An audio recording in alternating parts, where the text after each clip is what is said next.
हमारे चैनल को सब्सक्राइब करें और बेल आइकन दबाएं। Sir, ready? पुणे पुलिस से इस केस के सारे पेपर्स मंगवाओ। बलराज कौल की मिसिंग रिपोर्ट से लेकर उनकी अब तक की इन्वेस्टिगेशन रिपोर्ट तक। स्वाति कसारे तक पहुंचने के लिए उन्होंने किस किस से बात की, उन्हें क्या क्या जवाब मिले, हर छोटी से बड़ी रिपोर्ट मुझे टेबल पर चाहिए। सबसे पहले हमें यह पता लगाना होगा कि स्वाति कसारे नाम की कोई औरत है भी या नहीं, और अगर है तो फिर कहां है?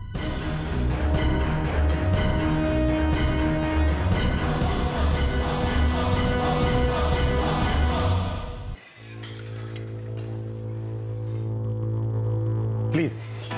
मुझे तायडे का फोन आया था तो लगा पर्सनली चलता हूं, आपको बताता हूं। Thank you. ये है स्वाति कसारे। ये फोटोग्राफ कहां मिली आपको? ये स्वाति के घर से मिली है। स्वाति का पुणे वाला घर? नहीं, पनवेल के पास में गांव है जहां उसका मैका है, वहीं से मिला। दरअसल बलराज कौल की वाइफ रीना कौल, उसी ने हमें बताया था। देखिए सर, मुझे स्वाति के बारे में कुछ ज्यादा मालूम नहीं है। जितना मालूम होना चाहिए उतना ही पता है कि वो मेरे हस्बैंड की गर्लफ्रेंड है और वो पनवेल के किसी पास के गांव से बिलोंग करती है। पूरा नाम उसका स्वाति कसारे है। पनवेल के पास कौन सा गांव? धौतनी, जिला पेड़।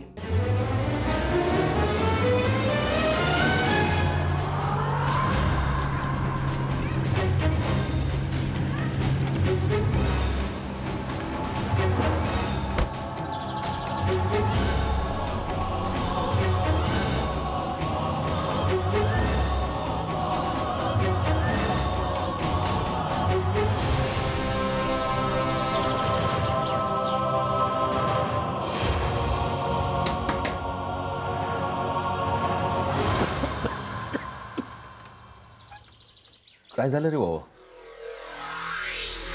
स्वाति कसारे किधर है? इधर नहीं हो।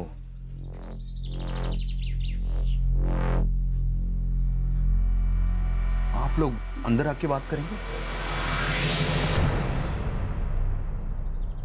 साहब, 1 साल पहले मेरी बेटी स्वाति की शादी कराई थी मैंने। उसके पति का नाम मकरंद सरोड़े है। क्या आप जानते हैं कि आपकी बेटी स्वाति का बलराज कौल नाम के एक आदमी के साथ संबंध? जी। आपको इस बात के बारे में कब पता चला? जी, वो स्वाति के पति मकरंद ने बताया था। मला लाज वाटते या गोष्टीची, लाज वाटते। तो सिर्फ ये बलराज कौल ही शादीशुदा नहीं था, बल्कि स्वाति कसारे भी शादीशुदा है। हाँ, और उसका हस्बैंड है जिसका नाम मकरंद है, वो पुणे में ही रहता है और वहां एक सरकारी दफ्तर में पियून है। मकरंद सरोदे बहुत अच्छा आदमी है, स्वाति ताई के लिए बिल्कुल सही था।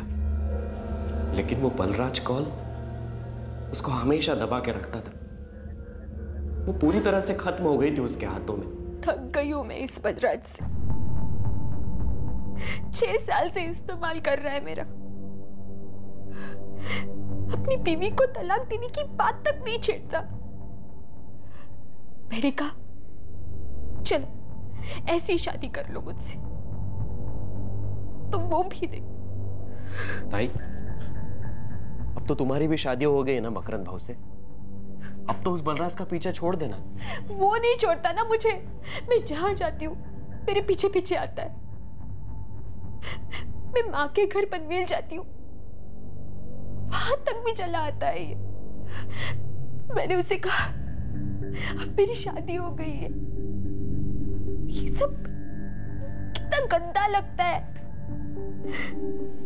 पर नहीं, उस दिन मैंने उससे कहा कि मैं कल से उससे नहीं मिलूंगी। तो क्यों नहीं मिलेगी कल से? वो तेरा 2 टके का टट्टू पति क्या देता है तुझे जो मैं नहीं देता हूं? प्यार देता है। मार के दूसरा गाल भी सुझा दूंगा तेरा। ये प्यार वार का नाम नहीं लेना मेरे सामने। ये घर दिया ना तेरे को, खर्चे के लिए इतने पैसे देता हूं, ऊपर से नौकरी भी है, तो ये सब प्यार नहीं तो और क्या है? गुलामी है ये मेरे लिए। देखो, अब सब ये वापस ले लो। मुझे मेरे पति के पास रहना है। अरे तू खुद ही तो बोली कि तू उसके साथ खुश नहीं है। मैं बस इतना जानती हूँ कि 6 सालों से आप मुझे नचाते आए हो।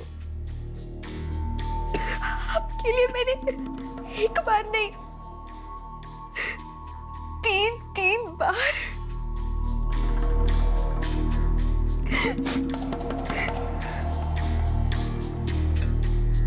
मुझे सब पता है। क्या पता है? हम बाहर दूसरी औरतों से भी मिलते हो। दूसरी औरत तू है पागल। पहली वाली तो घर पे बैठी है मेरे नाम का लाइसेंस पहन के। तो उसी के साथ रह लो। मैं आपसे कह रही हूँ, मैं आपसे नहीं मिलने वाली हूँ, जॉब पर भी नहीं आने वाली हूँ, जिंदगी में आपका मुंह नहीं देखने वाली हूँ मैं। मेरे से एक भी दिन नहीं मिली ना तू, तो जिंदगी तेरा मुंह देखना बंद कर देगी। किसी को पता नहीं चलेगा, तेरे टुकड़े करा के कहां कहां फेंकवा दूंगा मैं। समझी?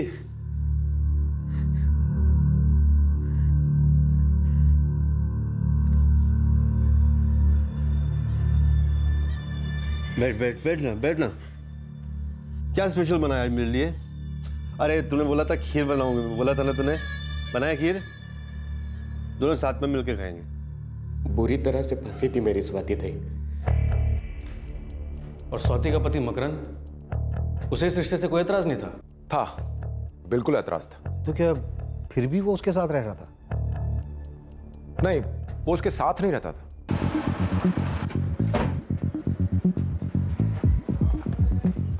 मुझसे काय को पूछ रहे साहब की स्वाति कहाँ है? जाकर पूछो ना उस बलराज कौल से।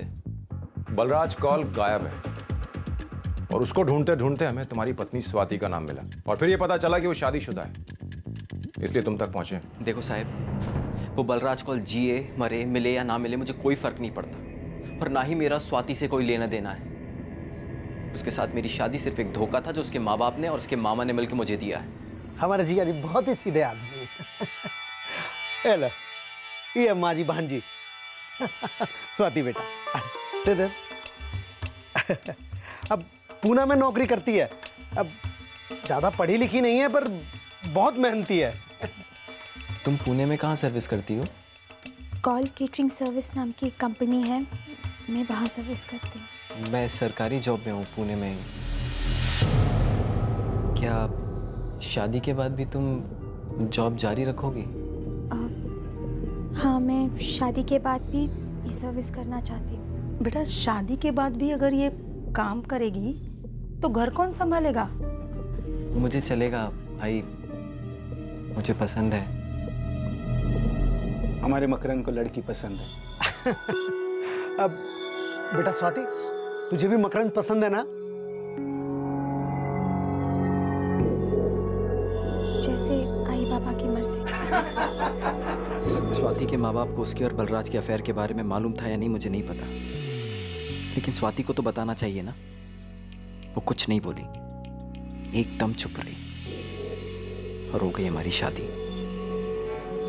और शादी के बाद भी स्वाति उस बलराज से बार बार मिलती रही।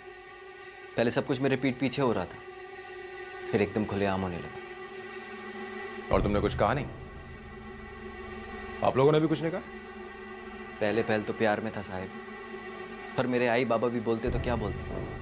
वैसे भी उसका मेरी आई के साथ 36 का आंकड़ा था। साहब, हमारे लड़के की जिंदगी बर्बाद कर दी उस लड़की ने।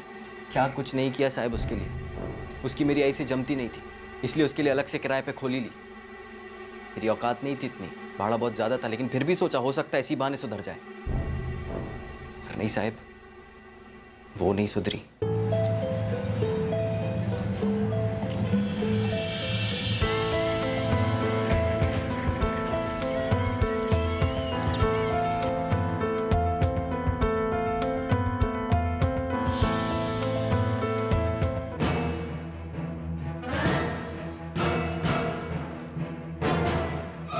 स्वाति, दारोगढ़ स्वाति। क्यों चिल्ला रहे हो? अरे मेरे बॉस आए हैं घर पे, काम कर रहे हैं हम। दिख रहा है मुझे क्या काम चल रहा है यहाँ। क्या है ये? आपको अच्छा लगेगा अगर आपके घर में आपकी पत्नी के साथ कोई ऐसे बैठेगा तो? देख बे, सॉरी, मैं अपनी पत्नी, तेरी पत्नी और 4 और लोगों की पत्नियों को खुश रख सकता, समझा? जैसे तू ये क्या लेके आया? दिखा क्या है ये? गजरा और जलेबी। गजरा और जलेबी लेके आया औरत को खुश करने के लिए बेटा। अरे औरत लोग गजरा और जलेबी से खुश नहीं होती है भाई, उनके लिए रोकड़ा और रुबाब चाहिए, समझा? जो मेरे पास है, तेरे पास इस जन्म में नहीं हो सकता। इससे ज्यादा हीरो मत बन। जलेबी खाओ, ठंडा पानी पी, दिमाग ठंडा रहेगा उससे।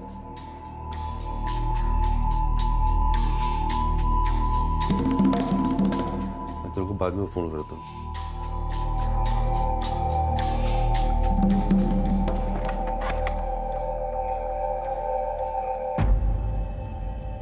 ये सब कुछ हमारी शादी से पहले से चल रहा था ना? शादी से पहले रिश्ता था, पर अब कुछ नहीं है। रिश्ता था तो मुझसे शादी क्यों की?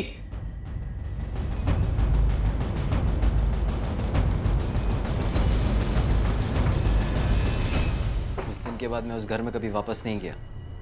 यहाँ गया मेरे आई बाबा के पास। और स्वाति वहीं रह रही थी? हाँ साहब, बलराज ने वो घर खरीद लिया। वो स्वाति को वहां रखता था। अच्छा, तुम्हें कुछ अंदाजा है कि स्वाति और बलराज इस वक्त कहाँ हो सकते हैं? नर्क में होंगे साहब। पाप का घड़ा भर गया था दोनों का। हमें शक है कि स्वाति ने बलराज को मरवाया होगा। क्या ऐसा हो सकता है? साहब, जहाँ संबंधी नाजायज हो वहाँ हर नाजायज चीज जायज ही लगती है।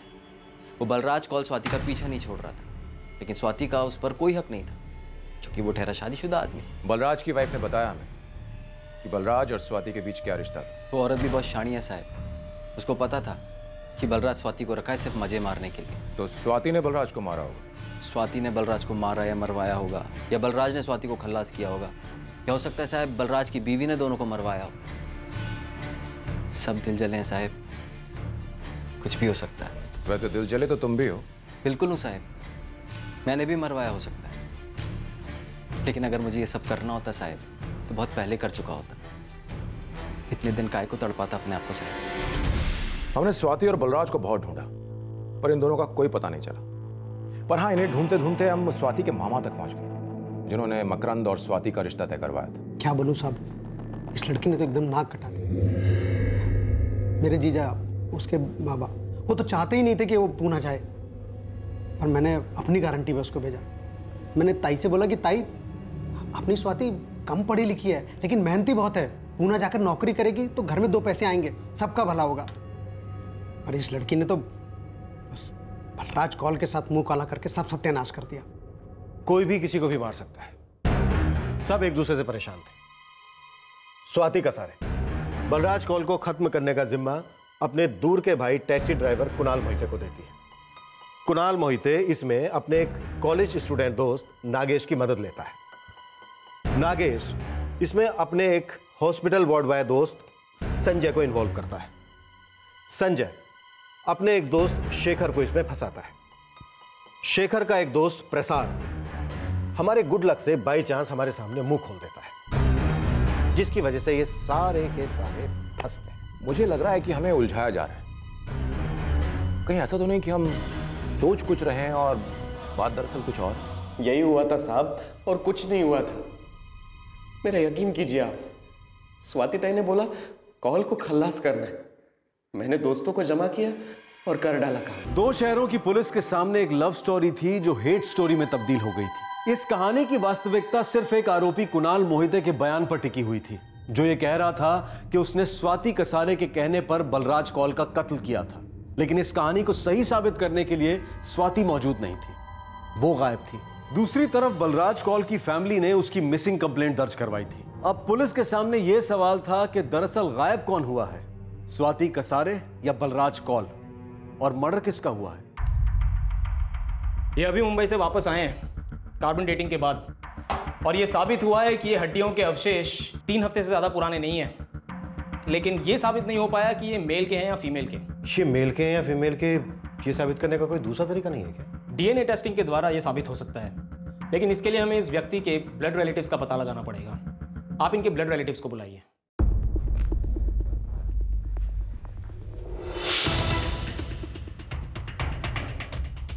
कहाँ जा रही हो? कोल्हापुर। वहाँ की पुलिस का फोन आया था डीएनए टेस्टिंग करने। बेटा, मुझे कुछ ठीक नहीं लग रहा है। यहाँ बैठे इंतजार करने से अच्छा वहाँ जाके कुछ खबर ही मिल जाए।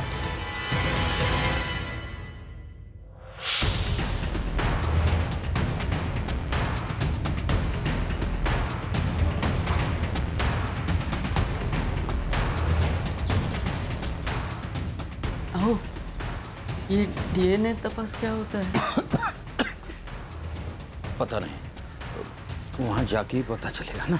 आपको लगता है कि स्वाति ने बलराज को? पता नहीं, लेकिन कुणाल को तो अंदर किया है ना।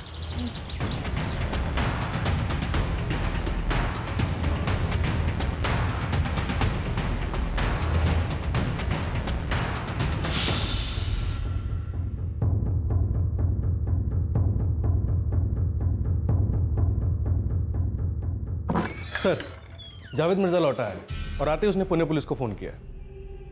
वो खुद लौटा है और पुणे पुलिस को फोन भी उसने खुद ही किया है? हाँ सर, और ऐसा तो PSLV के साथ है। जावेद, तुम्हारा दोस्त बलराज कौल कहाँ है? मुझे क्या पता साहब, मैं तो खुद 2 हफ्ते बाद घर पे लौटा हूँ। तो मैडम ने बताया कि बलराज गायब है और आप लोग यहाँ पर आए थे। कैसे जानते हो उसे? तो काफी पुराने दोस्त हैं हम। आखिरी बार कब मिले थे? यही कोई 2 हफ्ते पहले, अब मेरे हैदराबाद जाने से ठीक 1 दिन पहले। यानी कि बलराज कौल के गायब होने से 1 दिन पहले कहाँ मिले थे?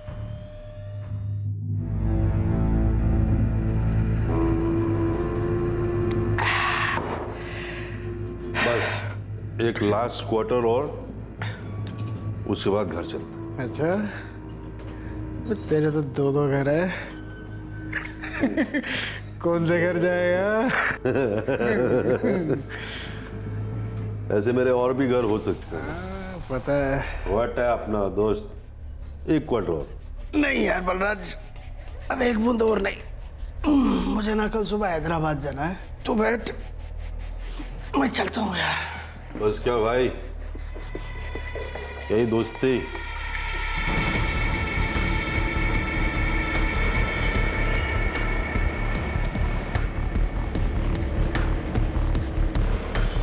और भाई बच्चे सब फिट? बस यार कट रही है। तेरा घर? कौन सा वाला घर भाई, कौन सा वाला घर?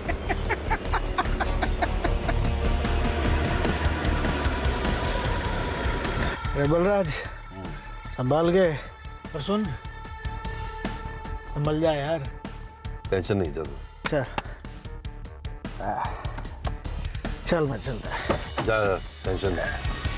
अरे ये तो मेरा बटुआ है, ये कहाँ मिला आपको? ये हमें नहीं मिला, कोल्हापुर पुलिस को मिला है। उनकी हिरासत में एक आदमी है जो ये कहता है कि उसे ये वॉलेट बलराज कौल की गाड़ी से मिला। ये उस रात गाड़ी में गिर गया होगा साहब, और मुझे लगा किसी ने मेरी पॉकेट मार ली। पहले तुम ये बताओ कि तुम 2 हफ्ते हैदराबाद में रहे, क्या कर रहे थे? एक बहुत बड़ी पार्टी की बहुत बड़ी प्रॉपर्टी थी और मैं उसी डील के सिलसिले में हैदराबाद गया था। स्वाति कसारे को कितनी अच्छी तरह जानते हो? ठीक ठीक, वो बलराज का ऑफिस संभालते थे। और उसका दूसरा घर भी है ना? वो उसका निजी मामला है सर। अच्छा, ये कुणाल मोहिते, इसका नाम सुना है? कौन कुणाल मोहिते? मैंने तो इसका नाम पहले कभी भी नहीं सुना। तुम 2 हफ्ते हैदराबाद में रहे लेकिन तुम्हारा फोन एक बार भी नहीं लगा, क्यों? सर मेरा जो इंस्ट्रूमेंट है उसमें कुछ प्रॉब्लम था, और वैसे भी बहुत कम कॉल थे जो आ जा रहे थे। सर अब तो मुझे बता दीजिए कि बलराज को हुआ क्या है। वक्त आने पर सब बताएंगे, और शायद तुम ही हमें बताओ कि बलराज कौल के साथ क्या हुआ है। मुझे इस पर डाउट है हेमा। एक काम करो, तुम इसके सेलफोन रिकॉर्ड्स निकलवाओ और इसके सेलफोन के लोकेशंस भी, और कोल्हापुर पुलिस को भेज दो। Okay sir.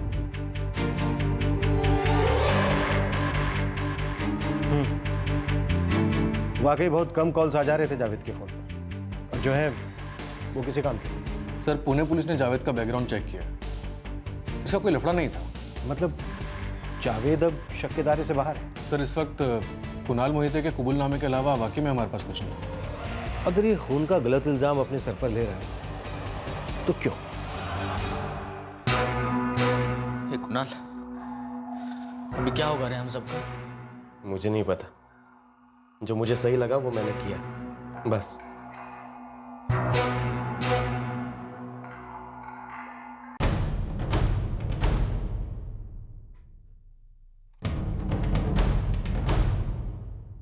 ताड़े, हमने कितने केसेस में देखा है कि लोग लाश को अक्सर इसलिए जला देते हैं ताकि उसकी शिनाख्त ना हो, और अगर काम को सही ढंग से अंजाम दिया जाए तो अस्थियां तक नजर नहीं आती। वो तो बाद में पता चलता है कि जिसको हम विक्टिम समझ रहे थे दरअसल खूनी वही।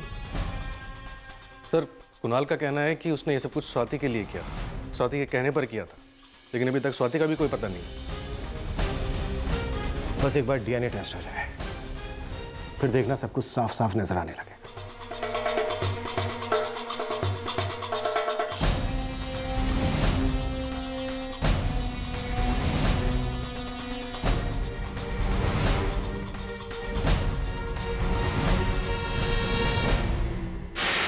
काली साहब, स्वाति कसारे किधर है?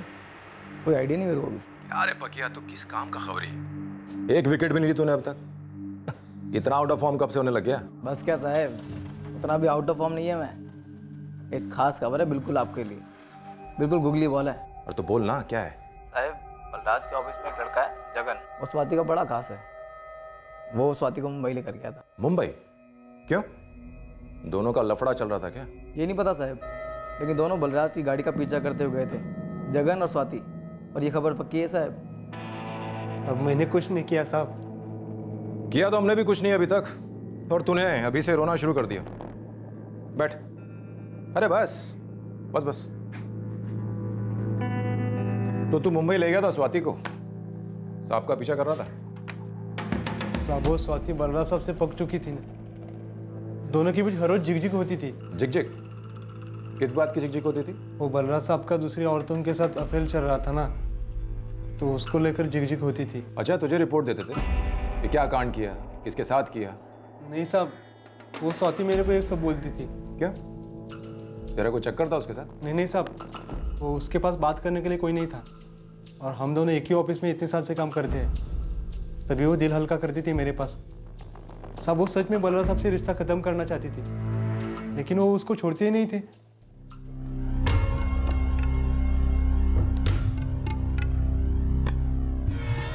जगन, मुझसे और रहा नहीं जाता। कैसे भी करके उनका एक अफेयर पकड़ लूं ना, तो उनसे सारा रिश्ता तोड़ दूंगी। एक बार रंगे हाथों पकड़ लूं ना उनको। बलराज साहब कल सुबह को मुंबई जा रहे हैं, फोन पर बात कर रहे। लगता है उस साइड कोई लेडीज थी। जगन, मुझे भी मुंबई जाना है। लेडीज का वो थोड़ी ना तुझे साथ में लेके जाएंगे। उनके साथ नहीं, मैं तेरे साथ चली जाऊंगी। क्या? हाँ, तुझे आती है ना कार चलानी? मेंटल हो गई क्या? अभी तक तो नहीं, पर हो जाऊंगी। उनसे छुटकारा नहीं मिला तो फुल मेंटल हो जाऊंगी मैं। जगन, तू मेरी मदद करेगा ना?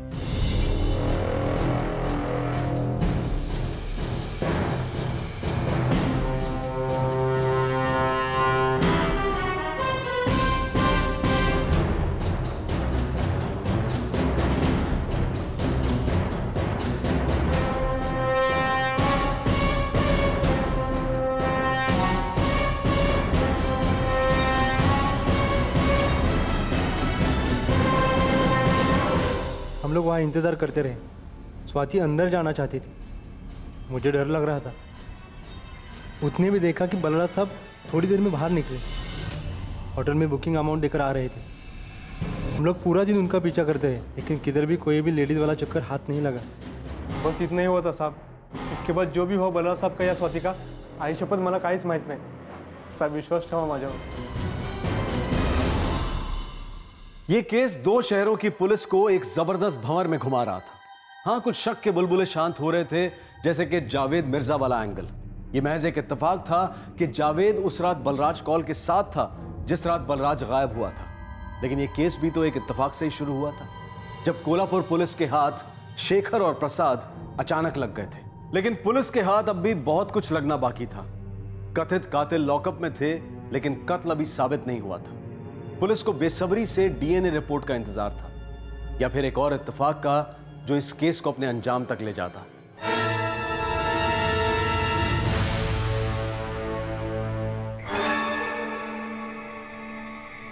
यांना काय झालं?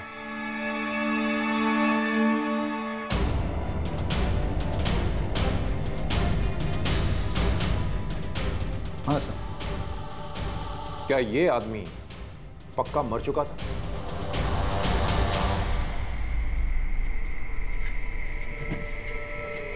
हाँ साहब, आदमी तो यही था, मगर इन लोगों ने बताया कि ये बेहोश हो गया है। मुझे भी कोई लफड़े वाली बात नहीं लगी, और उस दिन मैं जल्दी में था, इसलिए मैं चला गया था। तो फिर आप क्यों आ गए ये सब बताने के लिए यहाँ पे? आप 3-4 बार आए थे मोहल्ले में पूछने के लिए। मोहल्ले वालों ने मुझे बताया तो मुझे भी ऐसा लगा कि आपको बताना चाहिए। हाँ साहब, मैंने मारा था साहब, उसको मारा था साहब मैंने।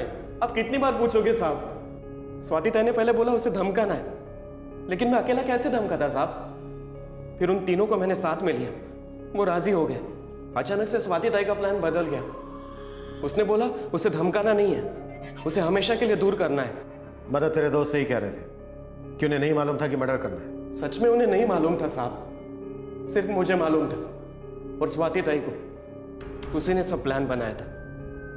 उसने पहले से पूरी सेटिंग करके रखी थी। पण ताई ऐसा कैसा हो सकता? तुझे मेरी कसम कुणाल, और कुछ सोचना मत। ताई किसी की जान लेना इतना आसान नहीं है। शीरापुरी है क्या? शीरापुरी वही खिलाऊंगी मैं उसे, नीम की गोली के साथ। फिर मैं वहां से चली जाऊंगी, फिर तुम अंदर आना और उसे हमेशा के लिए सुला देना।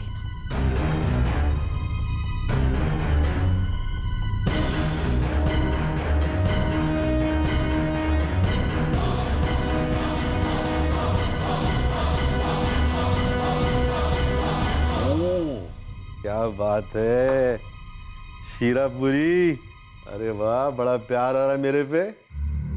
मेरे हाथ की बनी ये आखिरी शीरापुरी है आपके लिए। इसके बाद आप मेरा पीछा छोड़ दोगे। पीछा तू मेरा करती है? मुंबई तक आई उस जगन के साथ, बहुत जासूस बन के रेड एंड पकड़ना चाहती थी ना मुझे। क्या लगा तेरे हाथ? क्या लगा? सही कहा आपने, मेरे हाथ आज तक कुछ लगा ही नहीं। सारा प्यार, सारी इज्जत, सारा सब कुछ आपकी पत्नी और आपके बच्चों को ही मिला। 6 साल से ऐश किया आपने मेरे बदन से। मेरी खुद की शादी बर्बाद हो गई। 3 बार बच्चा गिराने के बाद अब तो मैं मां भी नहीं बन सकती। जिंदा लाश बन गई हूं। और कितना नोच खाओगे? जब तक तू खिलाती है मैं खाता जाऊंगा। तू जहां जाना चाहती है जा, पर लौट के तू मेरे पास जाएगी। तू मेरी शराब है और मेरा नशा तेरे ऊपर से कभी नहीं उतरेगा। उतरेगा, बहुत जल्द उतरेगा और जिंदगी भर के उतरेगा।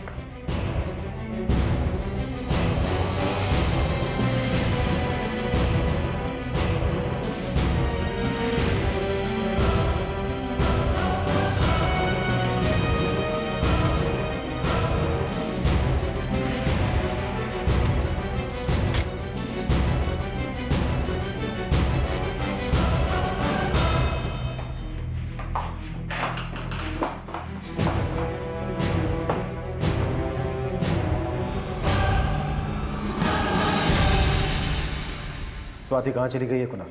पता नहीं साहब, बस वो इतना बोली थी कि वो एक ऐसी जगह जाकर छुपेगी जहां उस तक कोई नहीं पहुंच सकता, कभी नहीं पहुंच सकता। बलराज की लाश को पचगणी ले जाकर उसे जलाने का आइडिया उसी ने दिया था। वो चाहती थी कि बलराज की लाश कभी ना मिले और वो कहीं दूर चली जाए। स्वाति कहाँ चली गई थी? वो ऐसी कौन सी जगह जाकर छुप गई थी जहां उसे कोई ढूंढ नहीं पाता? पुलिस अब कुणाल के कबूलनामे को लगभग सच मानकर चल रही थी। अब ये मानकर चला जा रहा था कि स्वाति ने ही उस आदमी को मरवाया था जिससे वो कभी प्यार करती थी। लेकिन क्या स्वाति को अपनी जिंदगी से भी बेरुखी हो गई थी? क्या वो भी वहीं पहुंच गई थी जहां वो बलराज कौल को पहुंचाना चाहती थी? सतपाड़ी तालुका में मोही नाम का एक गांव है।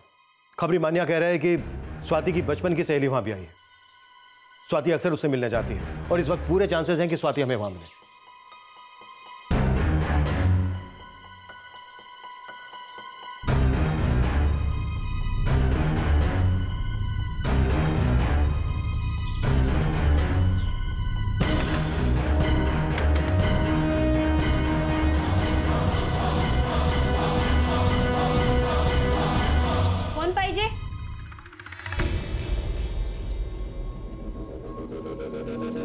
संदेशा बोलवा जरा। कौन स्वाति? यहाँ कोई स्वाति नहीं रहती। अरे उसको बोलो कुणाल ने संदेशा भेजा है, जल्दी से बात करनी है, दरवाजा खोलो।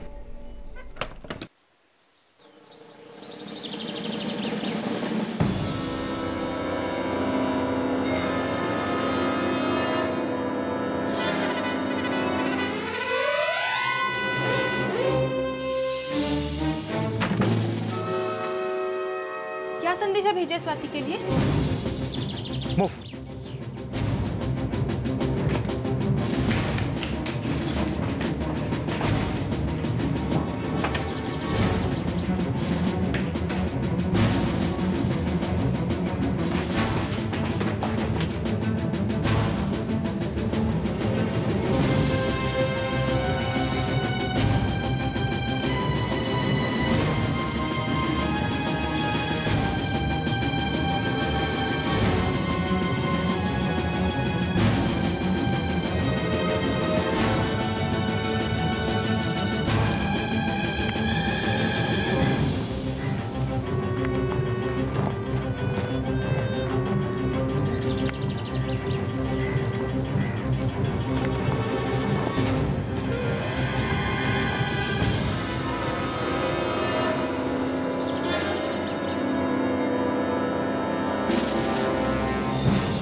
जब बलराज ने मुझे नौकरी दी, काम सिखाया, हिम्मत दी,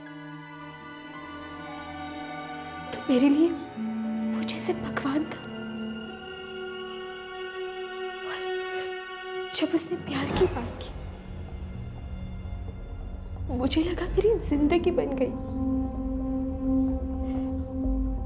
उसने मुझे वादा किया था कि वो रीना को तलाक देगा, दिल के साथ साथ समाज में भी मुझे जगह देगा। और उसने सिर्फ एक खिलौने की तरह मेरा इस्तेमाल किया, हर खिलौने की तरह। एक दिन मैं भी टूट गई, पर कुछ खिलौने टूटकर खतरनाक बन जाते, हथियार बन जाते, जो मैं भी बन गई। कुणाल ने आपको जो भी कुछ बताया है वो सब सच है, पर एक सच और भी है। जो दर्द बलराज ने मुझे दिया, वही दर्द मैंने अपने पति मकरंद को भी दिया है।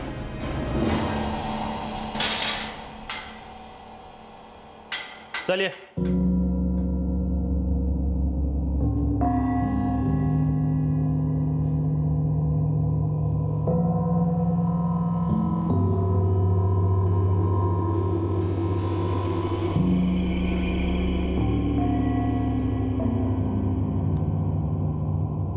जब तेरा मामा तुझे पूना लेके गया तो मैं उसके खिलाफ था, लेकिन वहां जाकर तू अच्छा कमाने लगी तो मेरा सीना चौड़ा हो गया। मैं गर्व महसूस कर रहा था बेटा। सब कुछ इतना अच्छा चल रहा था, आगे भी तू और बहुत कुछ कर सकती थी। इतने अच्छे लड़के के साथ शादी हो गई थी तुम्हारी, तो फिर उस जैसे आदमी से क्यों रिश्ता रखा स्वाति? तुमने कभी भी नहीं सोचा कि ये गलत है? सोचा, बहुत सोचा, पर मुझे कभी कुछ गलत लगा ही नहीं। काश गलत लगता तो आज हम ऐसे नहीं मिलते, और ना ही कुणाल और उन लड़कों की जिंदगी बर्बाद होती। मम्मा, जब पापा इतने बुरे पति थे तो आपने इतना सब क्यों सहा? बेटा, मैं अपने पति को छोड़कर तुम बच्चों के पिता को नहीं छुड़वाना चाहती थी। लेकिन माँ, पापा खुलेआम स्वाति और न जाने कितनी और लड़कियों के साथ में अफेयर रखते थे। सब कुछ मालूम होते हुए भी आपको अपने ऊपर शर्म नहीं आई? बेटा, जब उन्हें नहीं आती थी तो फिर मुझे क्यों आनी चाहिए? और फिर मुझे उनसे ज्यादा तुम तीनों की चिंता थी। अगर उन्हें छोड़ देती तो कैसे बड़ा करती तुम्हें, कैसे पालती तुम तीनों को?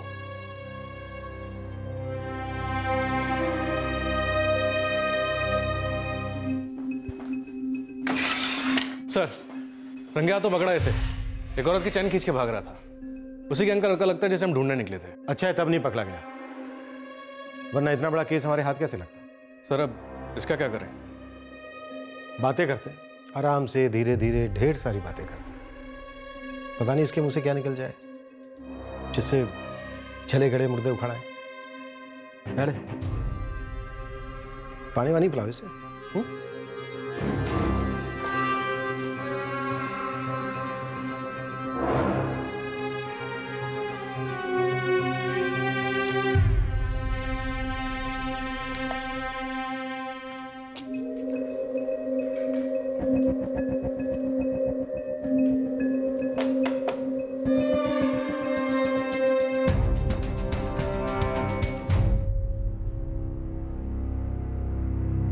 डीएनए की रिपोर्ट अभी आनी बाकी है जो यह साबित करेगी कि पुलिस को मिली अस्थियां वाकई बलराज कौल की हैं। स्वाति की गिरफ्तारी और कबूलनामे के बाद पुलिस के पास काफी सर्कमस्टेंशियल एविडेंस है जो ये साबित करते हैं कि बलराज कौल को वाकई जान से मारकर जला दिया गया था। लेकिन डीएनए टेस्ट की रिपोर्ट आने के बाद ही स्वाति, कुणाल, नागेश, संजय और शेखर के खिलाफ एक ठोस केस बनेगा।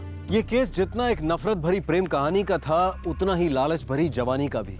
इस केस में 4 ऐसे युवाओं पर सजाए मौत का मुकदमा चलेगा जिनका पहले से कोई क्रिमिनल रिकॉर्ड सामने नहीं आया है। दिलचस्प बात यह है कि पुलिस तो इन चारों को पकड़ने निकली नहीं थी, वो तो एक चेन खींचने वाले गिरोह का पीछा कर रहे थे। एक पुलिस वाले को इन चारों में से 2 लड़के अचानक हाथ लगे जब वो सब्जी मंडी में एक भेल वाले को परेशान कर रहे थे, उसे झूठी धमकियां दे रहे थे। चेन स्नैचिंग के चार्ज से बचने के लिए हिरासत में लिए गए एक लड़के ने इस केस का राज खोल दिया। इस केस से सबको एक बहुत बड़ी सीख मिलती है और वो है बार बार दोहराई गई कहावत कि क्राइम से कभी किसी का फायदा नहीं होता। Crime never page.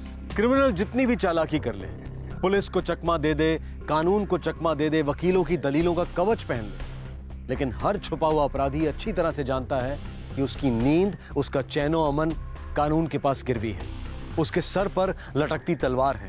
आपसे फिर मुलाकात होगी क्राइम पेट्रोल सतर्क में एक और सनसनीखेज केस के साथ। तब तक अपना ख्याल रखें, सुरक्षित रहें और याद रखें, सही वक्त, सही कदम, सतर्क रहें। जय Hind. For more updates, subscribe to our channel, click the show links and enjoy watching the videos.